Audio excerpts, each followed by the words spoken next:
Okay, now we're getting somewhere. Hey everyone, I'm Ron Todd, a professional YouTuber who makes professional videos, and today we are looking at Transformers Legacy Deluxe Class Drag Strip. So, something interesting about Legacy is they're doing a full-on brand new combining Stunticons team, with Commander Class Motormaster forming the torso and the other four limbs all being deluxes. The drag strip here is the first. It appears to kind of get one per wave. We're getting Wild Rider in Wave 2, Dead End in Wave 3, and Breakdown in Wave 4. And the way they're taking an approach to this is way more unique than the Combiner Wars one. However, I will not cover the combining form in this video. What I'm planning to do is review all the Stunticons individually.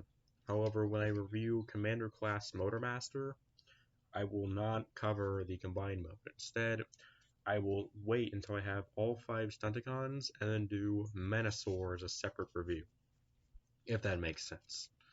So, we'll start off with the first of the Stunticons, Drag Strip, and I think this is a pretty nice way to start him off, considering Drag Strip is one of my favorite Stunticons.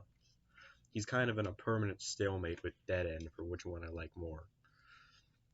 So, Dragstrip's alternate mode is a 6-wheeled race car. This is based off I want to say the Tyrell P34, I believe that's what it's called. That's what he originally turned into, and this is a pretty close approximation of it. Of course, legally distinct, because I want to get sued, whatever. However, this is kind of the first modern Dead End toy that doesn't just transform into a generic F1 car. It actually has all 6 wheels, the big front scoop, the seat here in the middle, the big engine in the back, and the spoiler. It's pretty much every other modern drag strip toy has either been a Mirage repaint, like the Classics one, or the Combiners one, or just turned into an F1 car. So I'm kind of glad that they actually bothered to give him the correct vehicle mode. So yes, all 6 wheels do roll, although he sits pretty low to the ground, so unfortunately, kind of drags. Ironic, considering his name is Drag Strip. Personally, I cannot wait to get the Studio Series Frenzy figure. Yes, I said Frenzy, because in the cartoon there was this hilarious little gag where Frenzy rode Drag Strip in his vehicle mode. I cannot wait to see if the new core class figure can do that.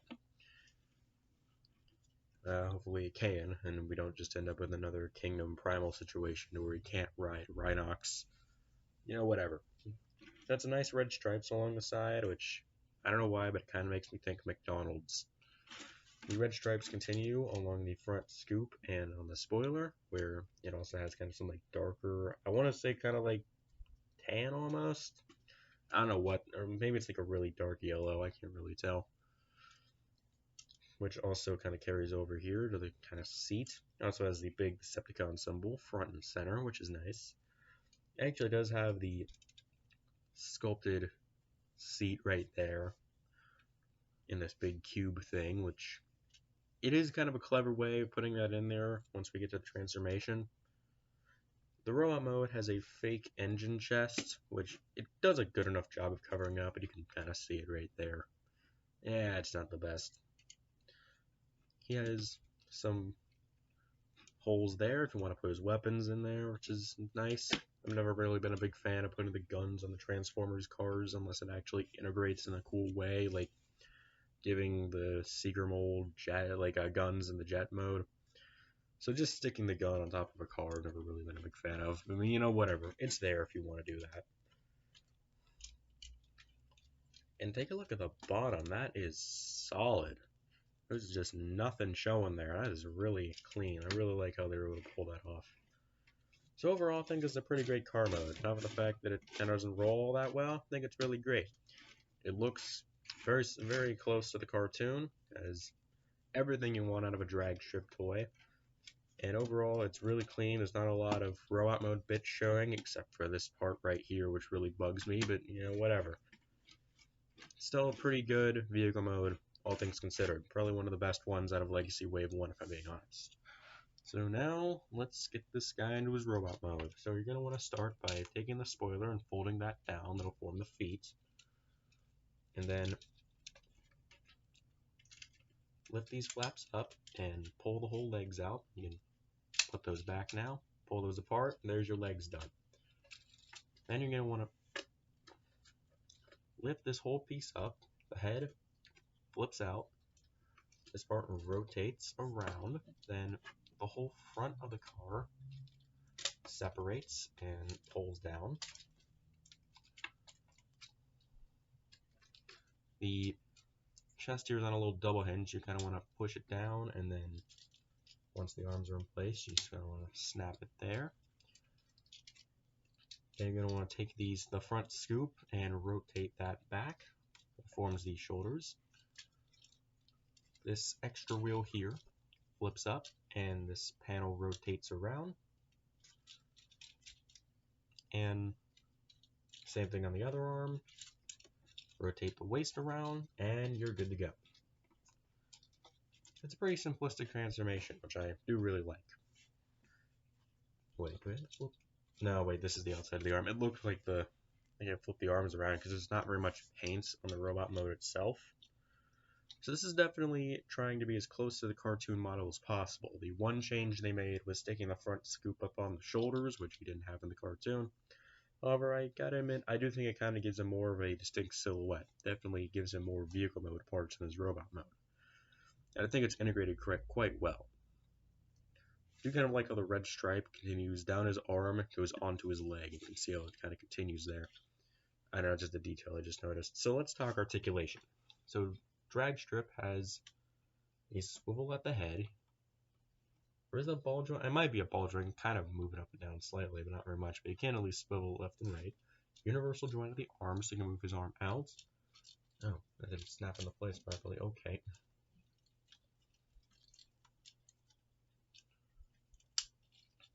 There. Weird. You move his arm out and all the way around. Bend at the elbow, swivel at the elbow. He does not have a wrist swivel, waist swivel. Universal joint at the hip, so you can move his leg out, forward, and back. Swivel at the thigh, bend at the knee, and swivel at the ankle. Kind of sucks he doesn't have wrist articulation, but other than that, he's got all the works. And something I like about this figure is due to the lack of really backpack on this guy, or really any sort of kind of crazy vehicle mode parts going all over the place, his movement is virtually unimpeded. He can move his arms all the way back, and he can move his legs all the way back. There's nothing getting in the way of that, which is really nice. A complaint I do have about this figure, as you can see how he has the fake engine chest there. Just don't look on the back. In terms of accessories, he comes with two. Comes with two identical guns. There is no left or right.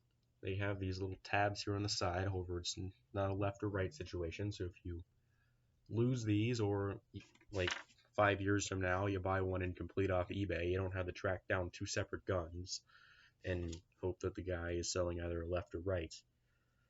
They can combine, sort of. You just kind of peg them together like that. I don't even know. I don't know, this is just kind of dumb because there's just half a gun hanging off there. However, yes, yeah, the way I do it is by just having them dual wield. I always love Transformers that just dual wield like this. You got some nice kind of poses out of them. The way I kind of do it is like that. I think it looks kind of nice. Head sculpt's pretty good. Got the red visor, got the kind of the purple helmet, and the kind of red, I guess, helmet as well. The little purple ear things, silver face. However, as you may have noticed during the transformation, that seat in vehicle mode is actually formed by the head, which, for one, I do think is a really clever way of using the head in vehicle mode, without just tucking it under the car. However, as a result, yeah, that is a very hollow head. At the very least, it's not like the Hot Rod Core Class figure, where it's just hollow for no reason. At least it actually kind of has a purpose for being like that, but I mean, you know, still kind of sucks. And you may be wondering, like, how exactly is this guy combined? I said I wouldn't really be covering the combine mode, but unlike the Combiner Wars ones, they don't have the big flip-out chest peg. However, drag strip does still form the arm of Menasor by separating at the waist. However, However, I won't talk about that now. It's kind of complicated to unlock the tab. You kind of have to, that little hole there, you kind of have to really get in there and unpeg it. So it's kind of a bit frustrating. I won't be showing that off here. I will be saving the combined form for the Menasor review.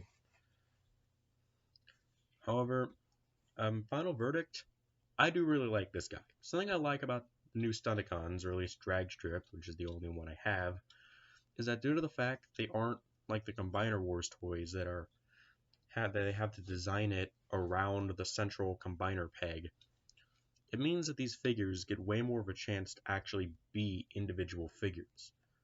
They combine in such a simplistic and unique way that allows each figure to kind of stand on its own. Even if you don't have all the limbs and you can't combine it, you still are guaranteed a good time with this action figure.